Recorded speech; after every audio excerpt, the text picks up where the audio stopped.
His story is one of the most remarkable of any world leader.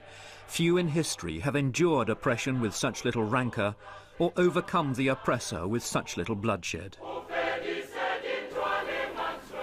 I, Nelson Mandela, do hereby swear to be faithful to the Republic of South Africa. In May 1994, Nelson Mandela, the man white South Africa had imprisoned for nearly 30 years, was sworn in as the country's first black president. Through his dignified and courageous leadership, the African National Congress had broken the stranglehold of apartheid and transformed South Africa into a multiracial democracy.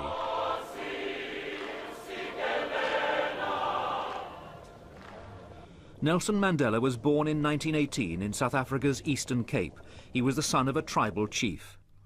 He qualified as a lawyer, and by 1952 he'd set up a legal partnership with a man who was to be a lifelong friend and ally, Oliver Tambo.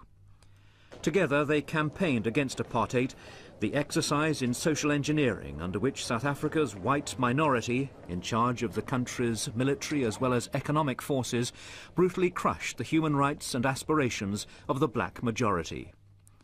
In 1956, Mandela was among 156 political activists to be charged with high treason. The trial lasted more than 4 years before charges were dropped. In Johannesburg, premier city of South Africa, thousands of coloured people went to attend a protest meeting called by the African National Congress. By now, black resistance to apartheid was growing. Past laws which restricted where black people could live and work became the focus of resentment. Past books were burned as Mandela and others organised demonstrations against apartheid's leaders. I despise them because they were despised by the entire world. They dressed in beautiful suits, silk shirts and silk ties, but they were beautiful outside and full of evil inside. The Sharpeville massacre in 1960 forced the ANC to change strategy. 69 people died when police opened fire on black demonstrators. The ANC was outlawed, Mandela went underground, and peaceful resistance became a thing of the past. There are many people who feel that it is useless and futile for us to continue talking peace and non-violence against a government whose reply is only savage attacks on an unarmed and defenseless people. Mandela undertook a campaign of sabotage against the state. He was eventually arrested and charged with conspiracy to overthrow the government. At his trial, he made a 3-hour speech from the dock. A tape of it was discovered later. This, his final plea for freedom and democracy for all South Africans, was to echo down the 27 years he was to remain a political prisoner. It is an idea for which I hope to live for and to see realized. But my Lord, if it needs be, it is an ideal for which I am prepared to die. Sentenced to life imprisonment, he was sent to Robben Island, a top security prison in Cape Town's Table Bay. Photographs of Mandela were banned from publication. To quote him was an offence. But, astonishingly, he wasn't embittered by his long imprisonment. We soon grasped the fact that we are not conducting a struggle against individual whites. We are fighting a principle, fighting white domination. And in the course of that struggle, we can even form friendships with people from the other side. Outside, time was running out for apartheid. With the ANC leadership in jail, even the children of Soweto were now helping to sustain the revolution. The hardline government of P.W. Botha tried to crush the uprising, but gradually more liberal white people began to recognise that Mandela was the solution, not the problem.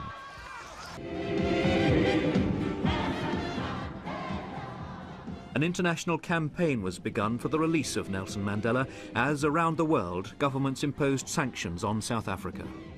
In 1990, a courageous white leader, President F.W. de Klerk, announced that the ANC would be unbanned. That February, after 27 years of imprisonment, Nelson Mandela walked to freedom with his then wife Winnie at his side. Worldwide pressure had borne fruit. But hope soon turned to despair. Township violence left blacks fighting blacks. Mandela repeatedly appealed for peace. Take your guns, your knives, and your pangas, and throw them into the sea.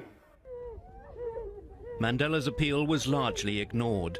Black people were massacring each other, even as Mandela was negotiating a new democratic constitution. The country's first multiracial elections in 1994 resulted in a landslide victory for the ANC. Millions enjoyed their first taste of democracy. People from all races welcomed the vote as a new beginning for the country. The process of national reconciliation was helped by the Truth and Reconciliation Commission, which gave the victims of apartheid the opportunity to tell their stories and, in some cases, to confront their oppressors. What kind of man, listening to those moans and cries and groans, what kind of man is that? It was a painful process for everyone.